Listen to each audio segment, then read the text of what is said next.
capítulo de hoje é o capítulo 38, o caso Tobias. É um capítulo muito interessante, tem algumas particularidades que abrem um pouco, né, a forma da gente encarar muita coisa do mundo espiritual, coisas que a gente muitas vezes nem pensaria. Mas então, antes da gente só começar, vamos voltar à questão do último capítulo que a gente estudou, que foi a preleção da ministra, que foi aquele momento em que a ministra veneranda realmente foi falar lá com eles, dar aquele curso. Oi, Bruna, boa noite, tudo Oi, bem? gente, boa noite. Desculpa o atraso. Imagina, não tem problema. Então, eu estava só relembrando, começando a relembrar o capítulo anterior, né, que foi lindo. A ministra é realmente a veneranda é um espírito de muita luz ali no meio. E por abnegação, ela ainda está ali por conta das pessoas amadas que estão para trás, né? E o que ela fala sobre o pensamento, a forma que nós podemos dominar o nosso pensamento, né? Focar para o alto ou focar para baixo, o que ajuda ou que atrapalha o nosso dia a dia é muito legal. Então, mas foi num fim de tarde, né? Depois daquele dia que o André Luiz teve o trabalho, depois a mãe dele, ele foi lá visitar a mãe dele no lugar onde ela mora. E agora, logo em seguida daquela palestra, então da ministra, vai começar o capítulo 38 que fala sobre a história de Tobias. O Tobias é esse espírito novo, amigo, né, que está ajudando o André Luiz ali no novo trabalho dele. Ele é um dos superiores do André Luiz. E vamos ver o que a gente tem aqui para descobrir nesse capítulo de hoje. Então foi depois daquele primeiro dia de trabalho que ele encontrou com a mãe, aí teve o segundo dia de trabalho, que teve a palestra da ministra. Aí no terceiro dia de trabalho, ele teve mais um episódio aí diferente. Alegrou-me Tobias com linda surpresa. Findo o serviço ao entardecer, de vez que outros se incumbiram da assistência noturna, fui fraternalmente levado à residência dele, onde me aguardavam belos momentos de alegria e aprendizado. Então, primeiro dia o André Luiz fez a hora extra, né? O segundo dia foi a palestra e o terceiro dia ele foi visitar a casa do Tobias. Foi conhecer a casa do Tobias. E ele já começa o capítulo dizendo que mais aprendizado ele teve, né? Nesse dia também.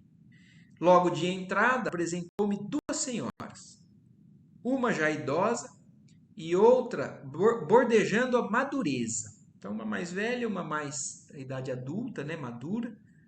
Esclareceu que esta, a última que foi apresentada, né, essa mais nova, era sua esposa e aquela irmã, Luciana e Hilda, afáveis. Ó, não, calma que aqui tá. Esclareceu que esta, a última que foi apresentada, era sua esposa e aquela sua irmã. Tá? Então as duas, uma é a esposa e a outra é a irmã da esposa dele, a Luciana e a Hilda, afáveis e generosas, e primaram em gentilezas.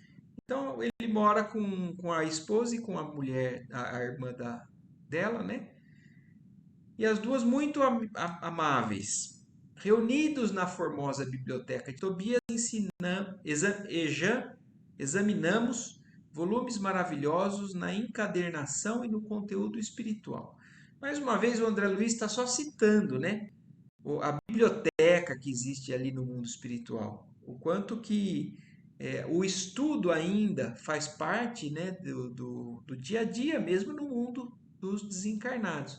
Porque na casa do Lísias, ele tocou nesse assunto, mas falou inclusive que os livros no mundo espiritual, ali na colônia de Nosso Lar, tem uma diferença dos que a gente tem aqui na Terra. Aqui na Terra se publica de tudo, então a gente tem coisa boa e coisa ruim. No nosso lar já é um plano diferenciado, então já não existe mais publicação de baixo teor. Então eles têm ali acesso a só coisa boa. A gente não precisa ficar, na verdade, tendo esse senso crítico muitas vezes. É claro que em níveis diferentes. Mas os de baixo teor fica em outro tipo de padrão vibratório, fica no próprio umbral, né? E ali não. Na casa de Lísias ele falou sobre isso, e agora aqui na casa de Tobias está mais uma vez falando sobre a biblioteca. Mas não é disso que eles vão falar no capítulo de hoje. A senhora Ailda, a mais velha, a esposa, convidou-me a visitar o jardim, para que pudesse observar de perto alguns caramanchões de caprichosos formatos. Cada casa em nosso lar parecia especializar-se na cultura de determinadas flores.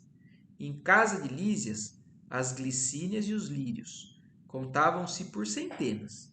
Na residência de Tobias, as hortênsias inumeráveis desabrochavam nos verdes lençóis de violetas.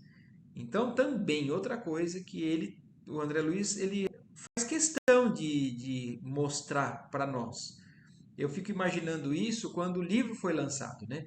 Porque depois de um tempo a gente já vai se acostumando com essas coisas.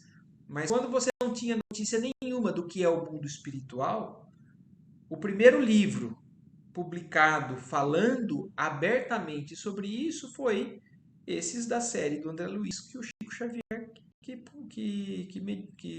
psicografou. Antes, o que se tinha de informação era conteúdo moral. Então, Allan Kardec, uma série de coisas, não falavam muito de detalhes no mundo espiritual. O André Luiz foi o primeiro quem trouxe isso.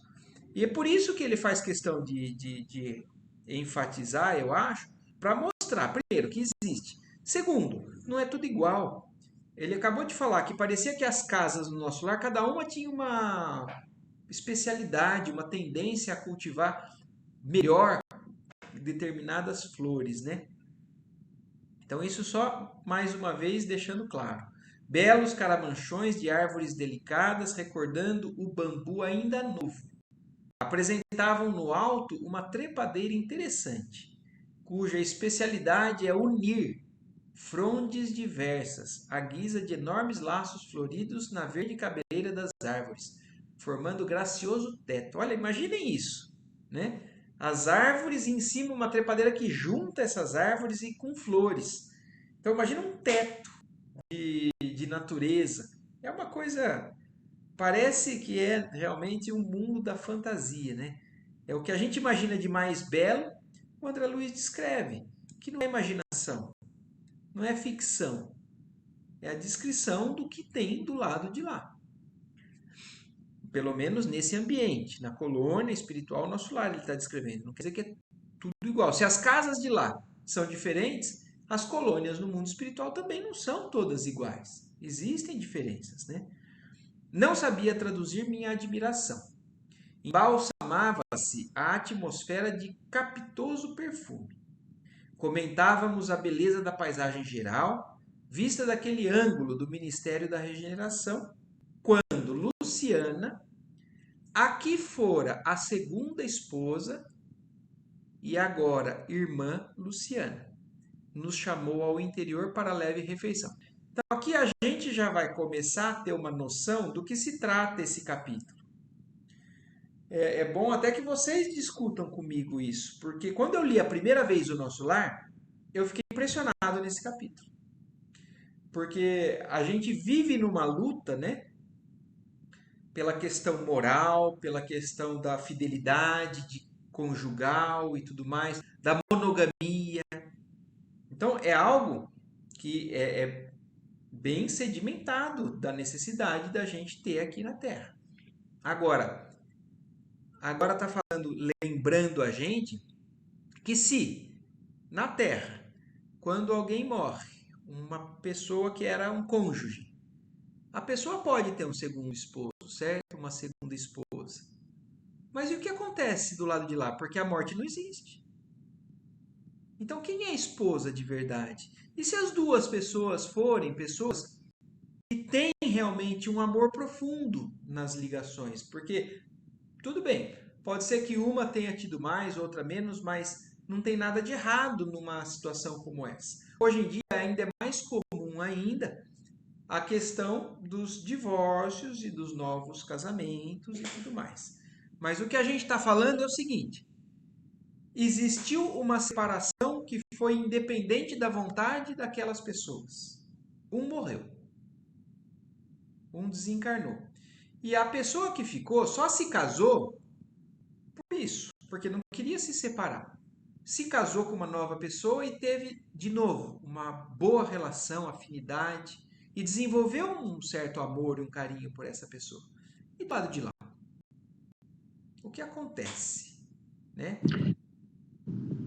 Então, a atual esposa dele foi a primeira esposa no mundo. Então, talvez você esteja agora um pouco confusa, Lela, mas então eu vou seguir o próximo parágrafo Tá. porque ele vai explicar um pouquinho sobre isso.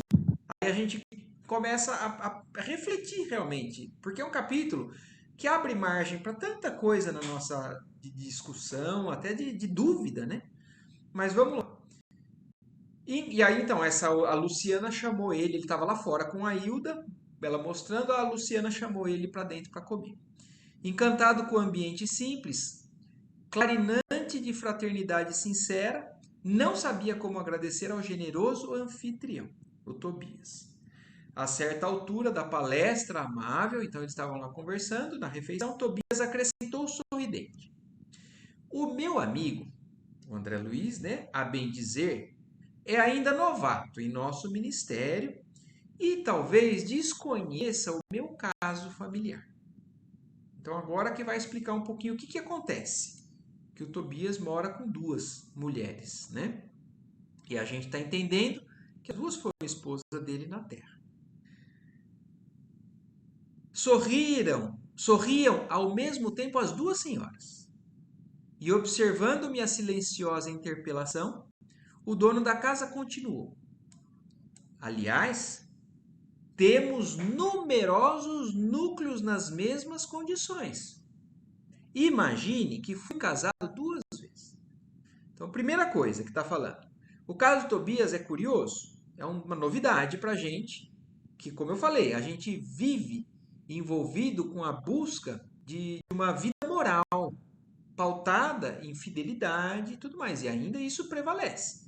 Mas é que aqui abre margem para um pensamento que a gente se perde até, né? Mas o que além disso está falando? O caso dele não é único. Existem numerosos núcleos nas mesmas condições, núcleos familiares, situações de família que vai ser descrita agora, lá do lado de lá. E, indicando as companheiras de sala, prosseguiu num gesto de bom humor. Creio nada precisar esclarecer quanto às esposas. Então ele falou, eu fui casado duas vezes na Terra. E eu não preciso falar, né, quem foram as duas pessoas que eu me casei. Assim, murmurei extremamente confundido. Então imagina o André Luiz, tá também, né, entendendo nada. Quer dizer que as senhoras Hilda e Luciana compartilharam das suas experiências na Terra? Isso mesmo, respondeu tranquilo. Tobias, tranquilamente contando, tentando também ajudar o André Luiz a entender, ampliar um pouquinho o aprendizado dele. Nesse inteirinho, a senhora Hilda tomou a palavra dirigindo-se a mim. Desculpe o nosso Tobias, irmão André. Ele está sempre disposto a falar do passado quando nos encontramos com alguma visita de recém-chegados da Terra. Então, o Tobias, pelo jeito, já é algo que ele sabe que vai despertar curiosidade e ele, de certa forma, até gosta de ensinar ou de expor essa situação, né, deles.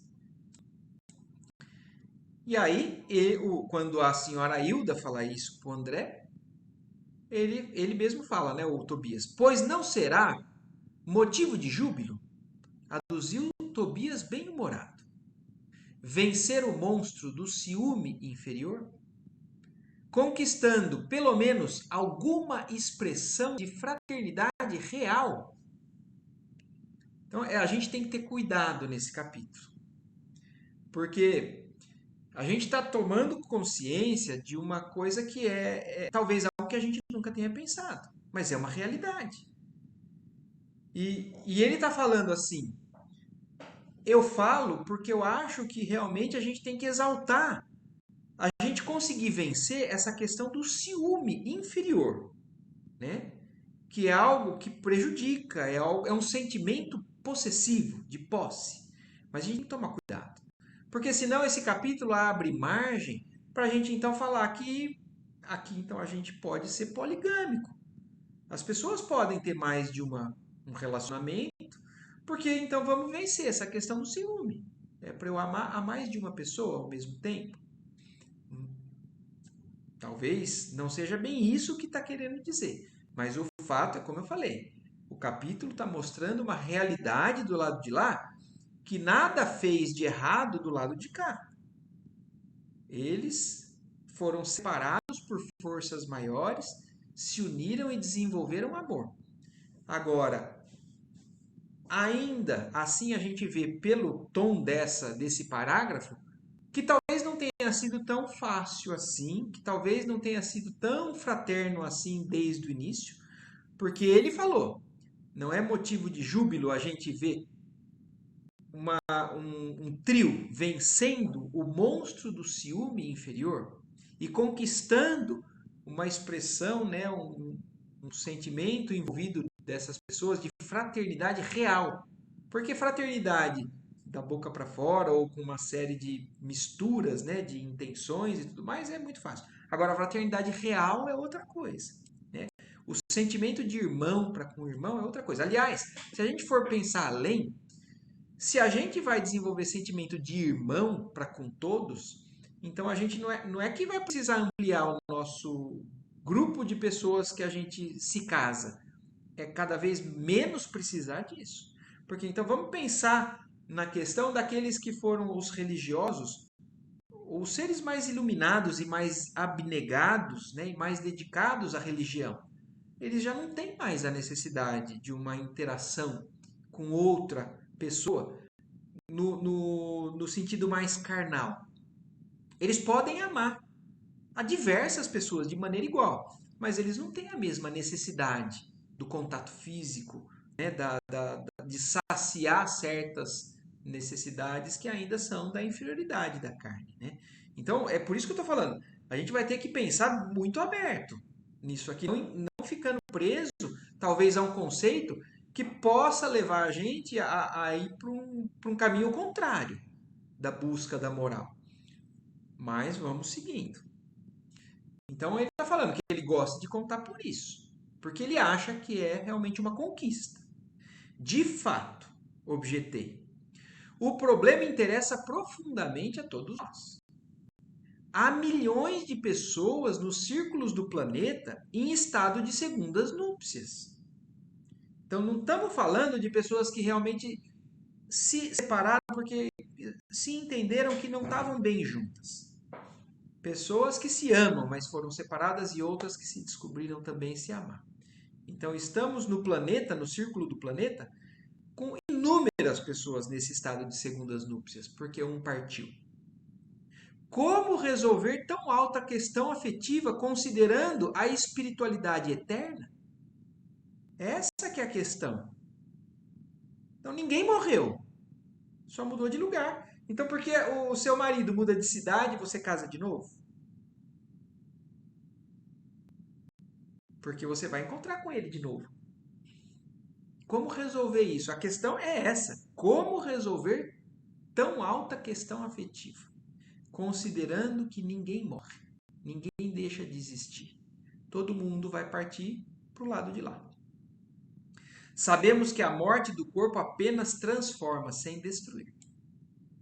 Os laços da alma prosseguem através do infinito. Como proceder? Condenar o homem ou a mulher que se casaram mais de uma vez? E aí é uma questão, né? Então tá errado. Se você ama fielmente uma pessoa e ela se foi, então não vale casar de novo. Vamos condenar a pessoa que fez isso? Encontraríamos, porém, milhões de criaturas nessas condições. Muitas vezes já lembrei com interesse a passagem evangélica em que o Mestre nos promete a vida dos anjos, quando se referiu ao casamento na eternidade. O que ele está se referindo aqui? Tem uma passagem da Bíblia, né, que Jesus fala. Com o nosso grau de evolução, quando a gente ainda está muito involuído, né, ou muito materialista, materializado, pouco espiritualizado, nós ainda temos essas necessidades. Mas é que na Bíblia, muitas vezes se lê a Bíblia, imaginando nas religiões antigas, que você tem uma vida só.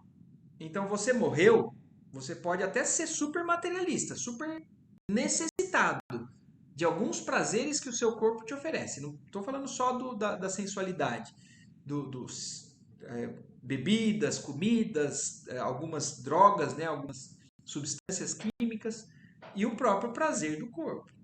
São tudo coisas relacionadas à matéria. Mas quando a gente lê, a gente acha que então a gente morre, a gente muda completamente, a gente passa a ser ou anjo ou alguém que vai viver eternamente no inferno. Mas quando Jesus tocou nesse assunto, para quando foi perguntado, tem até aqui, ó, essa citação que fala aqui, ó. Se eu clicar aqui, ó, na Bíblia do Caminho, ele já entra na citação do Evangelho. Então, ó, eu vou clicar. Jesus falando, ó, porque depois da ressurreição, nem as mulheres terão maridos, nem os maridos mulheres, mas serão como os anjos de Deus no céu. Vamos ler isso como pessoas que não entendem a reencarnação? Vamos ler isso como a maioria das religiões que acreditam numa vida só. Jesus falando, depois da ressurreição. Então, quando a gente morre, muitos acreditam que a gente vai ter a ressurreição em outro lugar, numa condição totalmente diferente, e aqui parece tudo milagroso, né? Eu posso ter o pecado que for, posso ter a imperfeição que for, posso ter a distância que for da minha evolução espiritual, mas quando a gente morre, os que forem eleitos, né, aqueles que forem para o paraíso, não terão nem maridos nem mulheres. E todos serão como os anjos do céu. Aí, então essa é uma forma de entender, mas a gente sabe que o processo não é assim. Mas olha aqui, vamos voltar lá. Então o mestre se referiu que no mundo espiritual nós seremos como anjos. Não precisaremos de marido nem de mulher. E essa citação que eu li ali. Agora, ele fala isso e depois ele volta. Forçoso é reconhecer, todavia, com toda a nossa veneração ao Senhor, atalhou o anfitrião bondoso, que ainda não nos achamos na esfera dos anjos, e sim dos homens desencarnados. Então, isso é o que a gente vem aprendendo com a doutrina espírita e com a série do André Luiz, principalmente. A evolução não se dá em saltos, não existe milagre, ninguém morre cheio de pecado e acorda anjo no céu. Não existe isso. O mundo espiritual que está sendo descrito para a gente é o mais sensato. A gente não está na esfera dos anjos, que demanda uma evolução espiritual muito longa ainda. Então, vai demorar para a gente chegar naquela condição que não preciso de um companheiro. Ou talvez a gente conhece alguns que vieram aqui e não precisaram disso. O Chico Xavier, o Divaldo Franco, inúmeras pessoas. Aliás, quantos são os religiosos, até da religião católica mesmo, eu digo. Os padres, o Papa, freiras. É claro que a gente sabe que tem as exceções. Tem aqueles que estão nessa condição e não são convictos. E aí a gente ouve as histórias que a gente vê que são relacionadas a essa inferioridade que ainda muitos carregam. Não existe um nivelamento, né? Mas existem aqueles que já têm essas condições. Mas, na maioria dos casos, do lado de lá, não existem anjos depois do desencarne.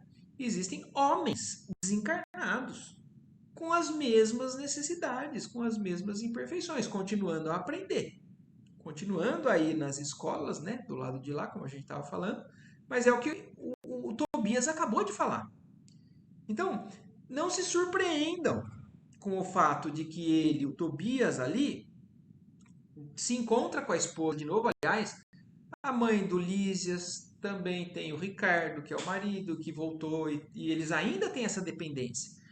O espírito só que evoluiu muito e está totalmente seguro em Deus, sozinho, não depende mais de uma relação afetiva para poder impulsionar, né, dar força, dar ânimo, porque é isso que muitas vezes os pares fazem aqui na Terra.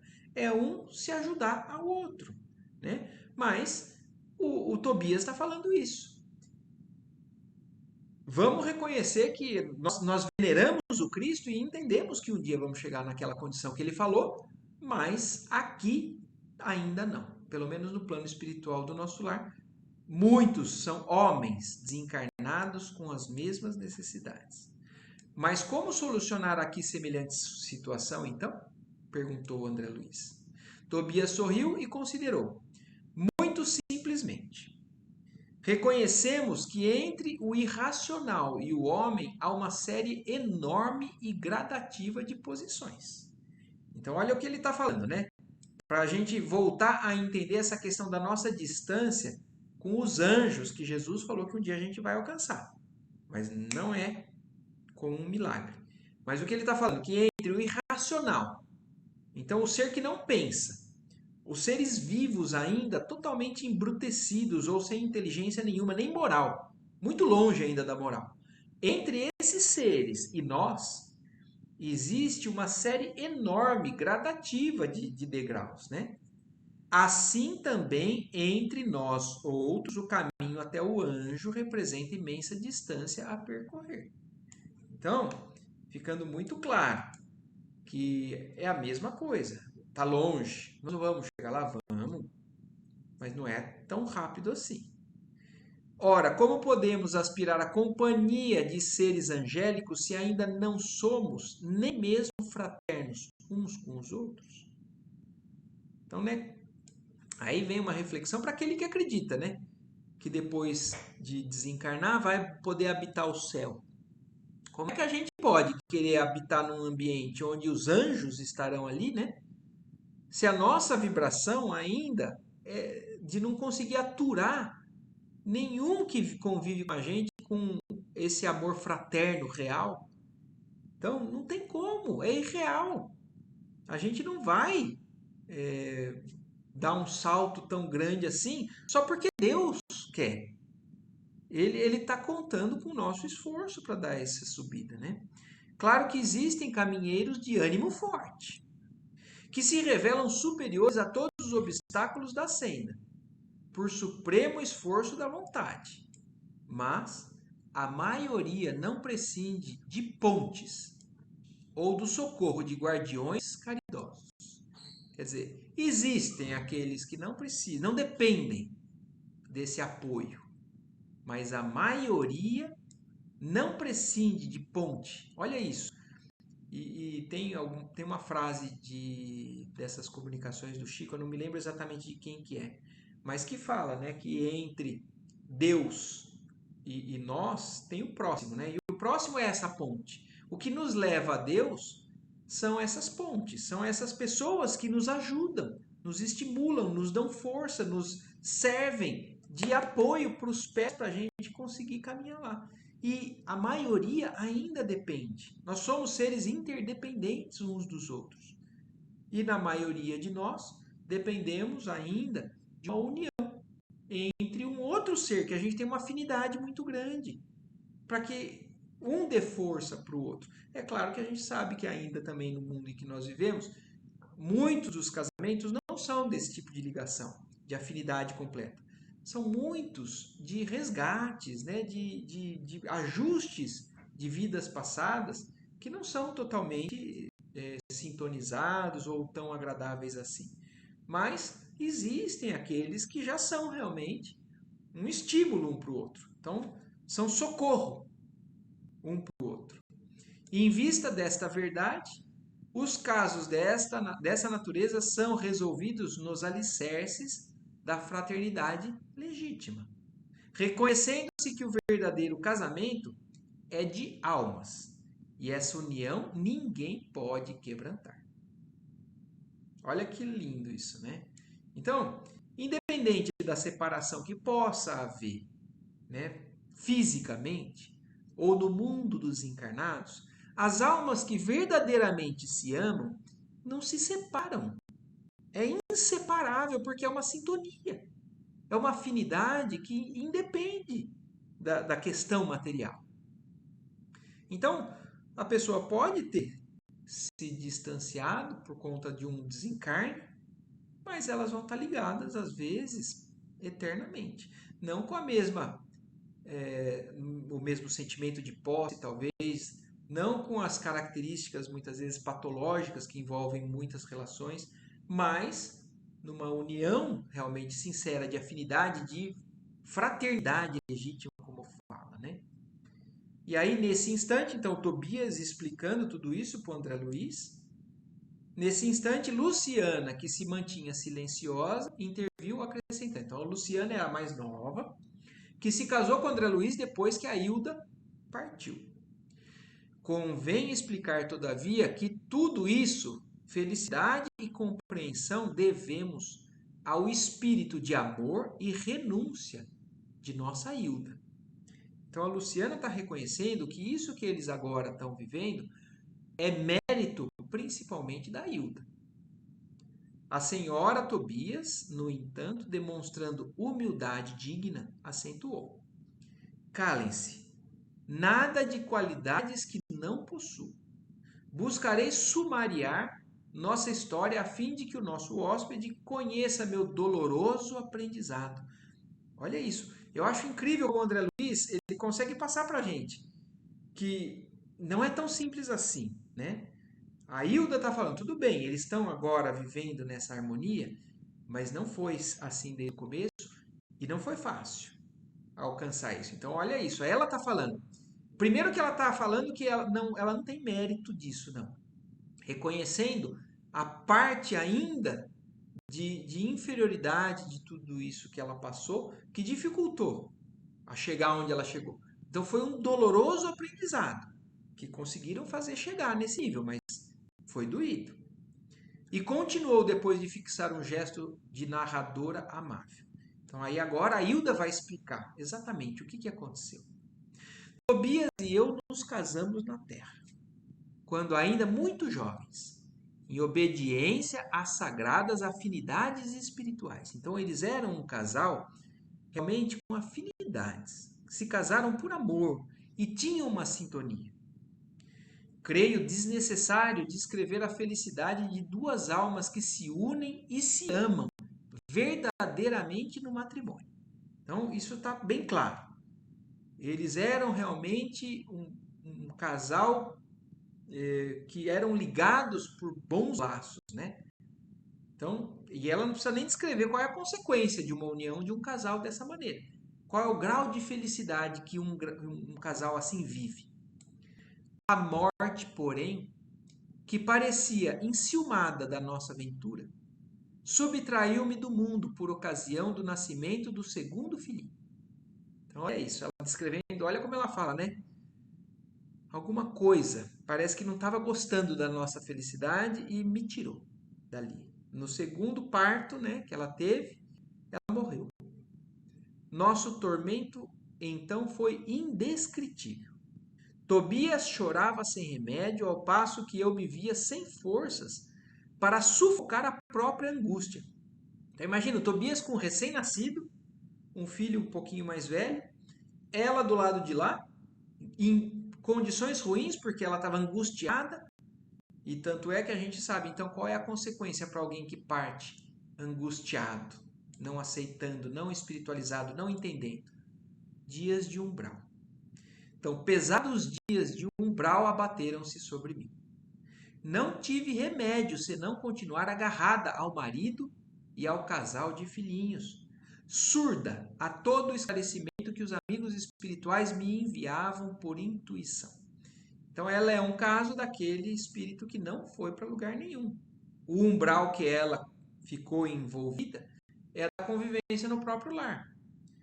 Então, ela continuou ali, tentando fazer o que era possível para o marido. Quantas histórias a gente não ouve, né, em filmes principalmente, O espírito que morre e não percebe que morreu, mas continua tentando fazer as coisas e as coisas não conseguem ser feitas. Mas ela totalmente bloqueada, totalmente fechada para a ajuda dos amigos espirituais que tentavam, né, trazer algum tipo de esclarecimento. Mas ela se fechou. Queria lutar, como a galinha ao lado dos pintainhos. Reconhecia que o esposo necessitava reorganizar o ambiente doméstico, que os pequeninos reclamavam assistência maternal. Então vamos tentar imaginar de novo. Uma pessoa que ama muito o outro e foi separada, né? Por que eles tiveram que passar por isso? Só estudando vidas passadas a gente vai entender, né? Só estudando as necessidades de aprendizado de cada um é que a gente vai entender. Mas o fato é que Deus não faz isso por querer ver eles na desgraça ou por punição.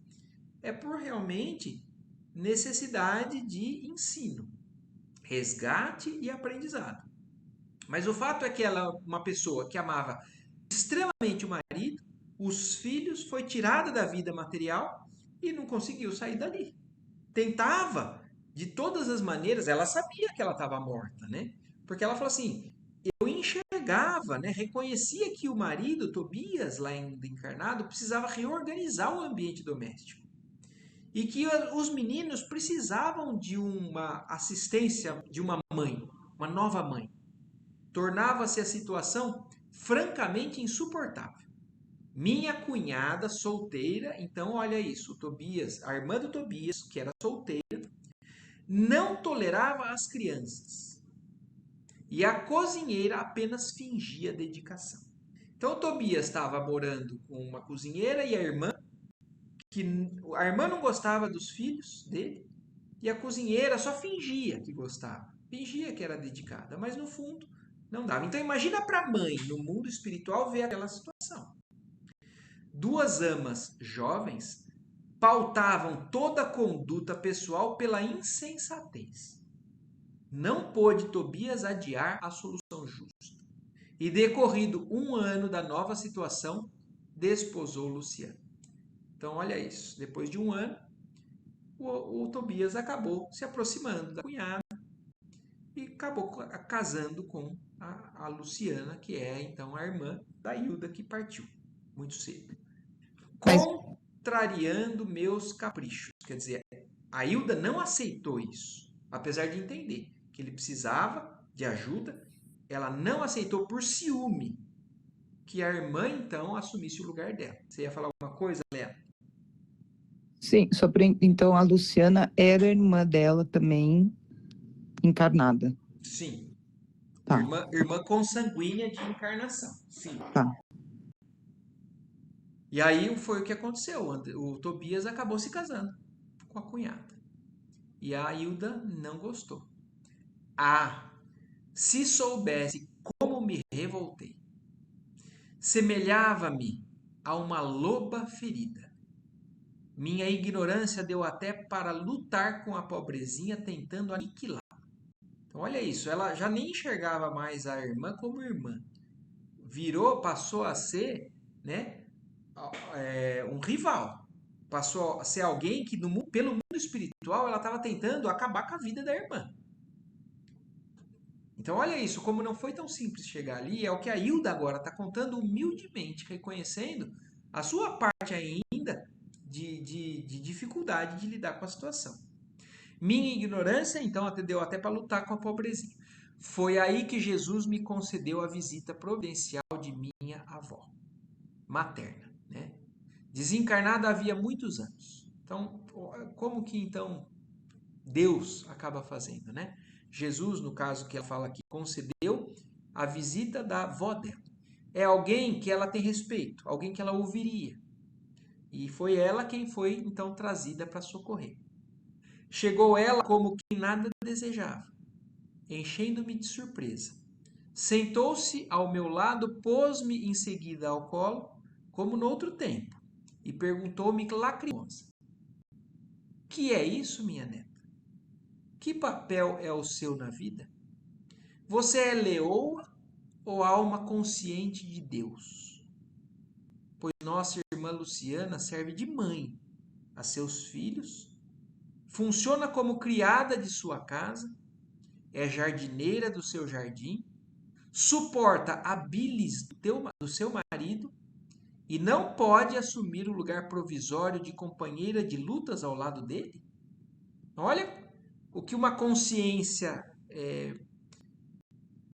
desperta, né, ou mais ponderada, consegue trazer à realidade, né, essas ponderações para Hilda pensar. Porque ela estava cega, ela não conseguia enxergar nada.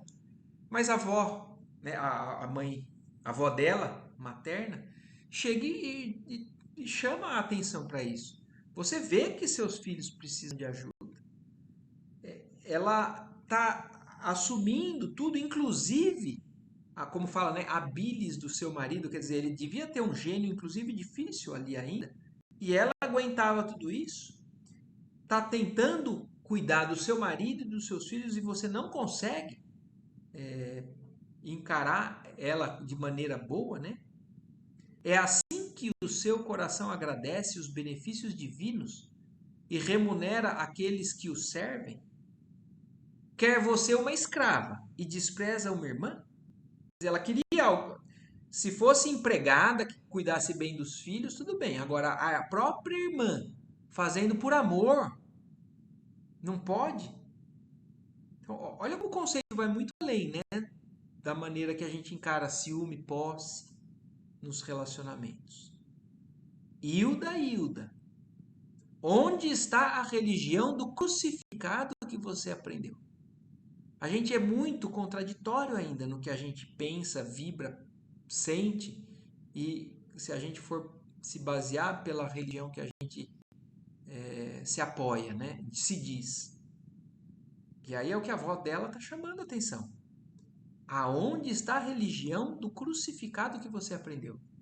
Ó, minha pobre neta, minha pobre neta. Abracei-me então em lágrimas com a velhinha santa e abandonei o antigo ambiente doméstico, vindo em companhia dela para os serviços de nosso lar. Então, naquele momento, o que a avó conseguiu fazer?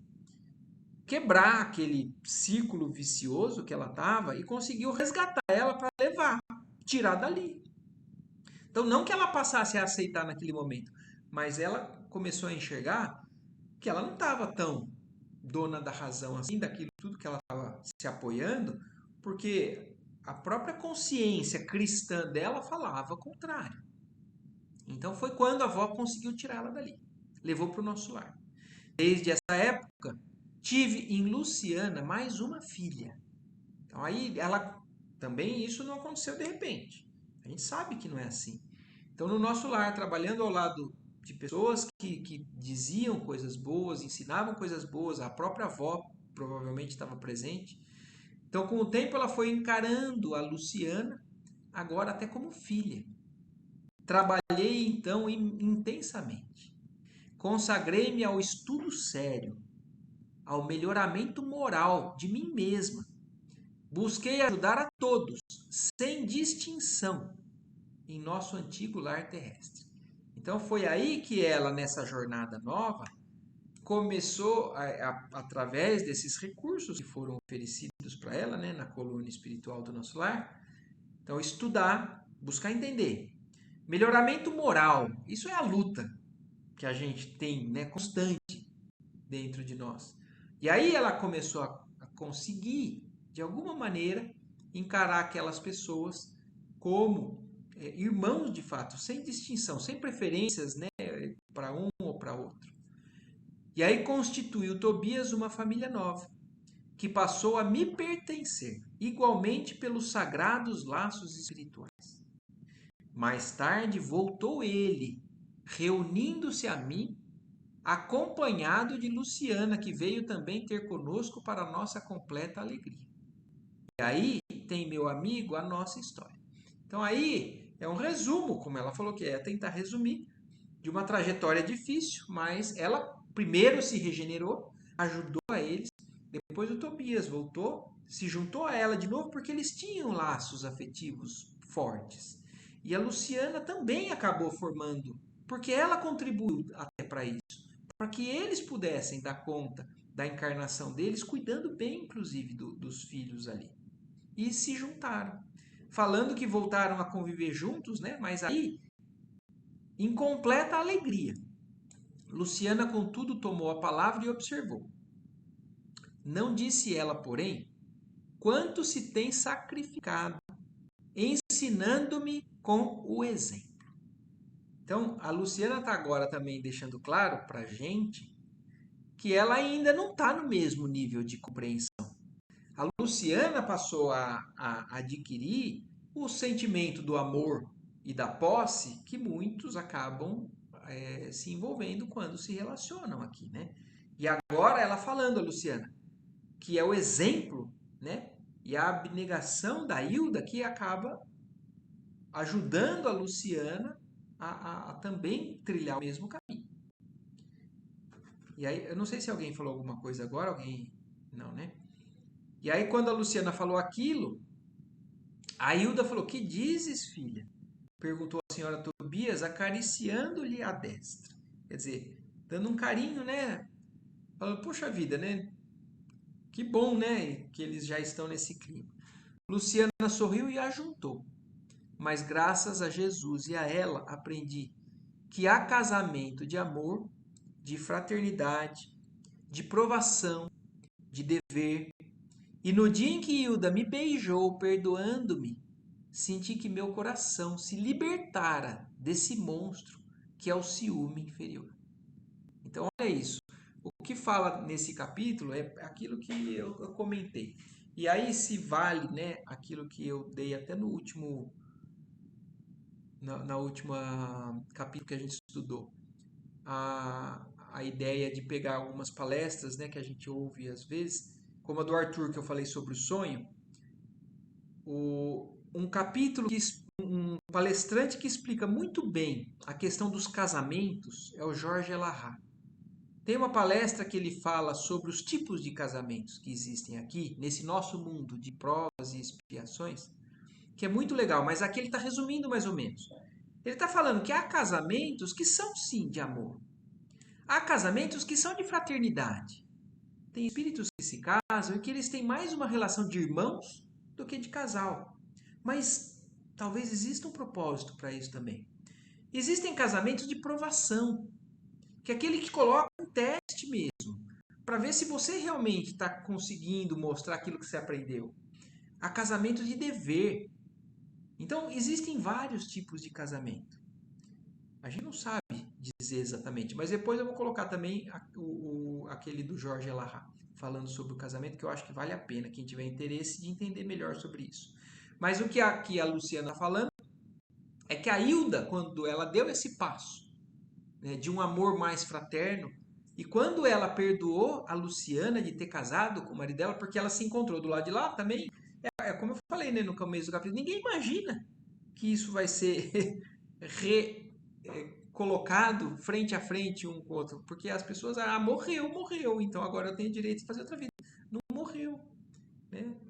Vamos nos encontrar. Mas ali naquele momento, a própria Luciana começou a se sentir também liberta desse monstro que é o ciúme inferior, porque as duas tinham sentimento de posse, em tempos diferentes, mas agora as duas estavam compartilhando da mesma presença, da presença do mesmo ser que tinha sido o marido das duas na encarnação passada.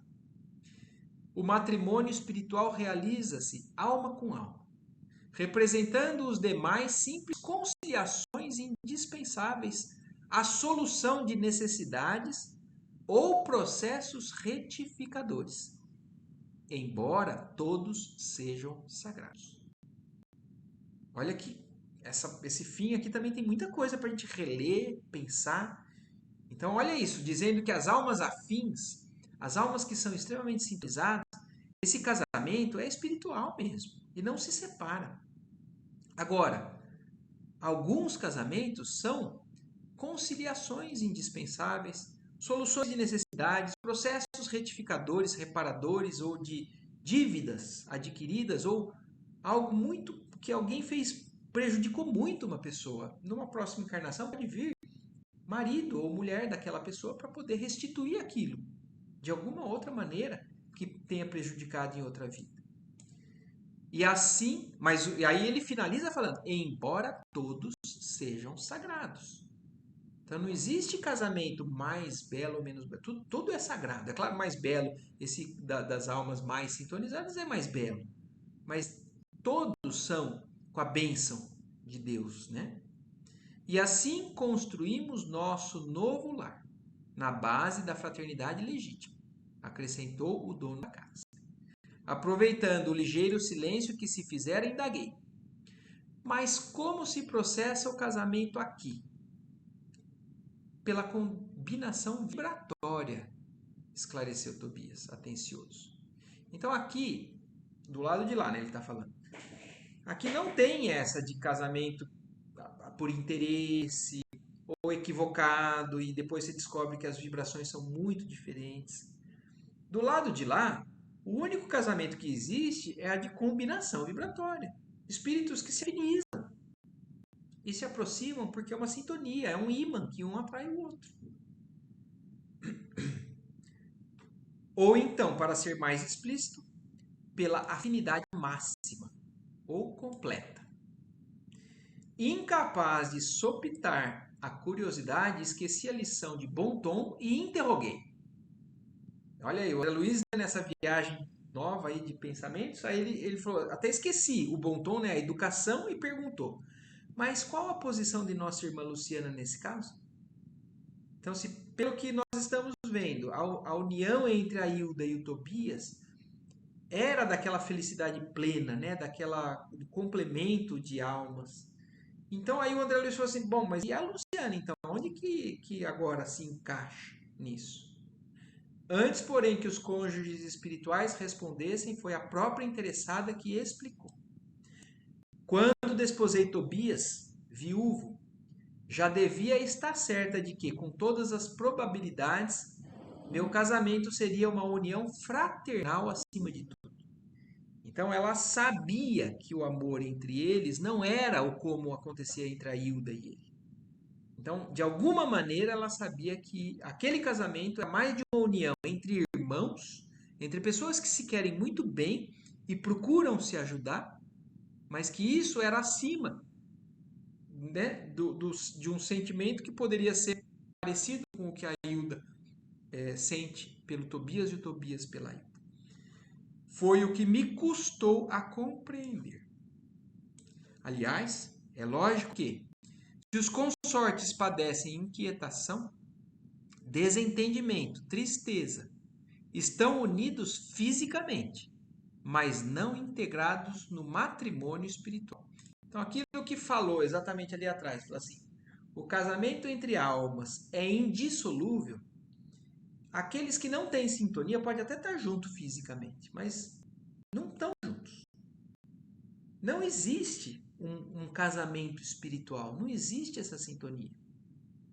Queria perguntar mais alguma coisa, entretanto, não encontrava palavras que revelassem a ausência de impertinente indiscrição. Quer dizer, ele queria ainda perguntar mais, mas ele percebeu que seria ser indiscreto demais, né? A senhora Hilda, contudo, compreendeu o meu pensamento e explicou. Fique tranquilo. Luciana está em pleno noivado espiritual. Seu nobre companheiro de muitas etapas terrenas precedeu-a há alguns anos, regressando ao círculo carnal. Quer dizer, a Luciana tem um espírito afim, tem um espírito que ela se sintoniza melhor. Ela não conviveu com ele, provavelmente, nessa última encarnação, mas ela tem alguém que faz parte dessa alavanca que um casal, muitas vezes, de espírito fazem um pelo outro, né? E o que está dizendo ali é isso. Ele só não está ali agora porque ele já foi para uma nova encarnação. E no próximo ano, ela seguirá igualmente ao seu encontro. Creio que o momento feliz será em São Paulo. Então, isso faz a gente entender que, apesar da gente estar sempre focado na nossa vida agora, nem sempre a gente está no melhor momento de afinidades, porque a gente tem coisas do passado. A gente tem coisa para aprender. E então não adianta a gente querer algo que não vai acontecer. Ou vai acontecer e só não está acontecendo naquele momento. Mas, no caso da Luciana, ela passou uma encarnação inteira casada com ele, com um espírito que tinha um amor mais de irmão do que de amor de fato.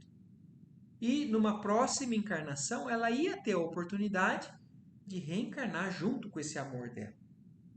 Sorrimos todos alegremente.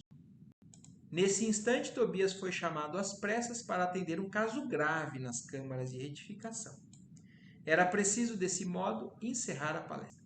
Então aqui terminaram a conversa, até porque o Tobias foi chamado, e foi dado o recado para nós, né? O que o André Luiz queria é que a gente abrisse um pouquinho a nossa forma cristalizada de pensar, muitas vezes, né? Porque a gente ainda não sabe nada. A verdade é essa, né? Do que a gente está aprendendo, do que a gente está vivenciando.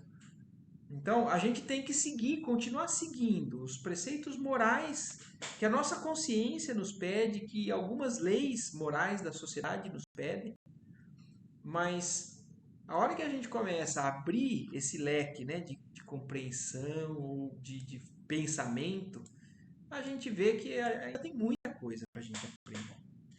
E esse é o caso do Tobias. Esse é o caso, como ele mesmo falou no capítulo, de inúmeras pessoas ali no mundo espiritual, não só no nosso lar. No mundo inteiro devem existir situações parecidas como essa. Mas uma coisa ficou clara, apesar de ser possível a proximidade entre espíritos que se casaram e têm amor um entre o outro, existem espíritos que têm um pouco mais de afinidade um com o outro. Existem espíritos que têm uma necessidade ou uma presença que é mais benéfica do que aparentemente prejudicial. Porque a gente sabe que não existe prejuízo, né? Toda situação difícil na nossa vida é possibilidade de crescimento, de aprendizado, de adquirir valores que às vezes a gente não tem. A gente descobre que a gente não tem, principalmente nessas situações difíceis. Porque é quando a gente vê que a gente não é tão tolerante, a gente tem raiva às vezes, a gente tem uma série de sentimentos que a gente achava até que não tinha, mas que brotam quando a gente é colocado numa situação como essa. Então é oportunidade para que um dia a gente consiga subir de nível para merecer uma convivência extremamente mais agradável, né? Sintonizada com. Mas se a gente ainda não chegou nesse nível, é porque a gente ainda não merece. Não tem jeito, né? Então, vamos seguir buscando sempre cada vez mais aprender. E vamos, sei lá, eu acho que esse capítulo podem surgir ideias, dúvidas durante a semana. Então, se alguém quiser, vamos discutir no grupo depois, vamos, ou agora mesmo. Não sei se alguém tem alguma coisa para falar, para perguntar, para acrescentar. Eu acho que uma coisa que, pelo que eu entendi, se faz sentido, então, existem o casamento que existe aqui na Terra, podem existir diferenças, não sei se a palavra é certa, mas funções desse casamento, ou motivos pelo esse casamento ter acontecido, essa união ter acontecido, não necessariamente esse casamento na Terra é o real casamento de almas que a gente possa ter e que possa assim, ser encontrado ou no mundo espiritual ou em alguma outra encarnação, certo?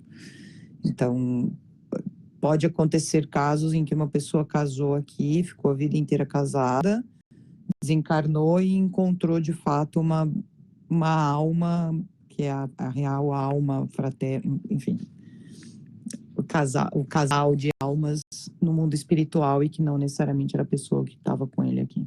Sim, é exatamente Até porque isso. tem essa questão de muitas vezes quando a gente processo reencarnatório, pessoas que já têm algum tipo de relação ou parentesco até para ajudar no processo evolutivo voltam como casal eventualmente, mas eram pai e mãe antes, enfim, né? Eram outros. Exatamente. Exatamente. Faz sentido. Então, isso mostra, Lela, como apesar de existirem afinidades entre espíritos muito grandes, o final é o que Jesus falou. Lá na frente, a convivência entre espíritos muito evoluídos é a dos anjos. Aí não tem mais essa necessidade que o corpo físico nos parece que dá essa necessidade, né? Uhum, Porque se do lado de lá a gente não tem, ainda no ambiente onde está sendo descrito, existe o homem e a mulher. Mas quanto mais evoluído, anjo não tem sexo, você nunca ouviu falar isso? sim, Porque a gente já passa de nível realmente e um dia não vai mais. O amor fraternal é o caminho de todo o aprendizado, de toda a encarnação, só que nós estamos longe disso. Por isso que a gente sim. ainda precisa, muitas vezes, desses pares. E Deus faz isso acontecer. Deus faz. Eu fico pensando nisso, né? Olha como o esquema de Deus é perfeito. Se espírito não tem sexo, ele faz. E espírito não tem muita afinidade, muitas vezes. Aí ele faz a gente entrar num corpo que tem uma atração física, que começa a desenvolver a afinidade e o amor, que aí isso é espiritual. Mas é colocado para que a gente se aproxime e comece a própria experiência da paternidade. É exatamente isso. Deus faz a gente vivenciar uma situação entre mãe ou pai com filho ou filha que desenvolve um amor que a gente seria incapaz de desenvolver em outras condições. E esse é o momento onde mais Deus consegue reajustar problemas do passado. Sim. Desavenças, grandes desavenças, que vêm como mãe e filho, ou pai e filho.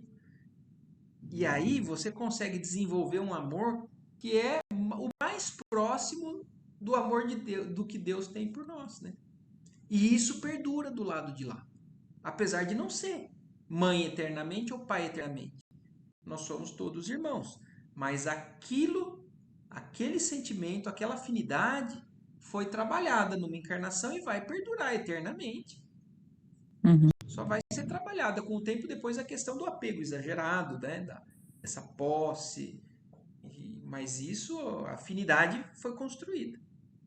Sim. Michael, e uma pergunta que não é relacionada exatamente a isso, mas a questão da afinidade entre almas e... Então, por exemplo, o nosso lar, ele está fisicamente em cima do Rio de Janeiro, né? Seria Sim. mais ou menos na área do Rio de Janeiro. Quando uma pessoa desencarna, e se essa pessoa vai para uma colônia espiritual, ela vai necessariamente para uma colônia espiritual onde ela tem já outras almas em que ela se relaciona, ou aonde ela estava física, por exemplo, meu caso, eu tô fora completamente da onde está toda a minha família e onde eu iria para onde a minha família está ou onde eu estou fisicamente. Ô Lela, eu acho que resume naquilo que Jesus falou, né? Onde está o seu coração, está o seu tesouro. É onde está a sua sintonia. É onde você pode, até por conta disso, o caso que você citou é exatamente o que faz a gente pensar nisso. Você pode ter nascido num lugar, crescido e morrido ali, é óbvio que você vai para o mesmo lugar. Agora, hoje em dia tem muita gente que nasceu num lugar, casou em outro, morou em outro, e para onde você vai? Que colônia? É, Provavelmente aquela que o seu coração tiver ainda mais vinculado no desencarne. Se seu coração, se seu pensamento, sua vibração tiver vinculada de maneira negativa a um ambiente ou a uma pessoa, você vai ficar ali. Ou ambiente mais baixo ou ambiente mais alto. Então, os sim, espíritos que você se sintoniza, que você se liga, são os que vão dar sequência.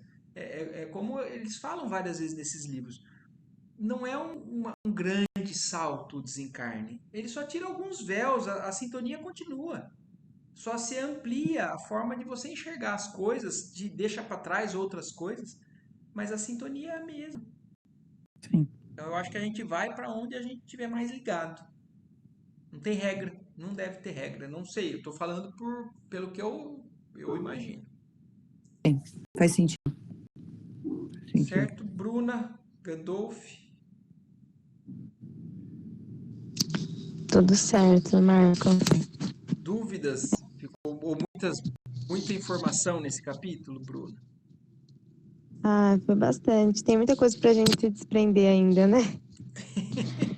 É que tem algumas coisas que já estão tão fortes na nossa cabeça aqui que é difícil, né? Então. Mas é uma sementinha. A gente talvez não vai entender isso tão fácil mesmo. Mas é uma sementinha que a gente abra a mente. Porque às vezes a gente É, realmente é muito ingênuo, né, em pensar ou não pensar em algumas coisas. é. Não é bem assim. Às vezes, nossa, eu nem imaginava nas consequências que poderiam ter depois, toda essa situação, depois do desencarne. A gente não pensa nisso, né? Quando Exatamente. está aqui. A grande coisa é o seguinte, a vida continua do lado de lá, né? Então a gente tem essa ideia de que acabou. Não acabou, não acaba. E as relações vão continuar. Exatamente. A gente tem que aprender a lidar e entender que tudo aqui é passageiro também, né? Certeza. Igual a Lela estava falando, a formação familiar aqui depende do que a gente precisa passar, né? Não é algo fixo. Exatamente. Nós não estamos aqui para curtir, nós estamos aqui para aprender. Então, o currículo pedagógico para a nossa encarnação, para cada um é diferente, né? Então, ó, É, você está com dificuldade nisso, então você vai para cá. Você vai se ligar com esse, com aquele. E é assim. E a gente tem que depende do que a gente precisa. Exatamente. Por mais que doa, mas a gente aprende. Não, mas foi muito legal. Então, tá Uma bom. boa reflexão. Que bom, que bom.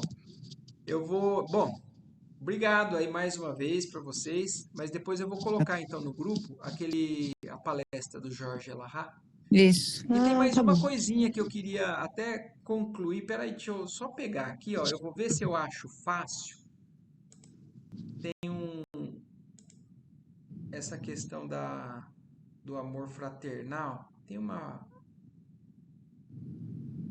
Fica tranquilo, Gandolfo. Mas deixa eu só achar aqui um negócio da fraternidade. Fraternidade. Amor fraternal, não, do Bezerra, não. É um do Emmanuel. Ah, ó. Isso daqui tá no livro Pão Nosso. Eu acho que é nessa lição. Deixa eu ver. Olha como termina esse capítulo. Na teia das reencarnações, os títulos afetivos modificam-se constantemente. É que o amor fraternal, sublime e puro, representando o objetivo supremo do esforço de compreensão, é a luz imperecível que sobreviverá no caminho eterno. É o objetivo de todas as nossas encarnações. Aprender o amor fraternal. Agora, no meio do caminho, o que acontece é isso. Ó. Na teia das reencarnações, os títulos afetivos modificam-se constantemente. Mas o objetivo é a gente aprender o amor fraternal. Então, por mais que a gente ainda tenha esses apegos, por mais que a gente esteja distante, a gente pelo menos sabe onde que eles querem que a gente chegue. Sim. Vamos não esquecer isso. A encarnação.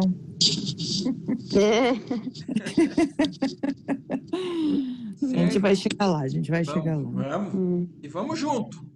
Bora junto, bora junto. Obrigada, viu, Obrigada. Marca? Boa noite para vocês. Tchau, Ótima tchau. Boa Boa noite pra semana. vocês. Boa semana, gente.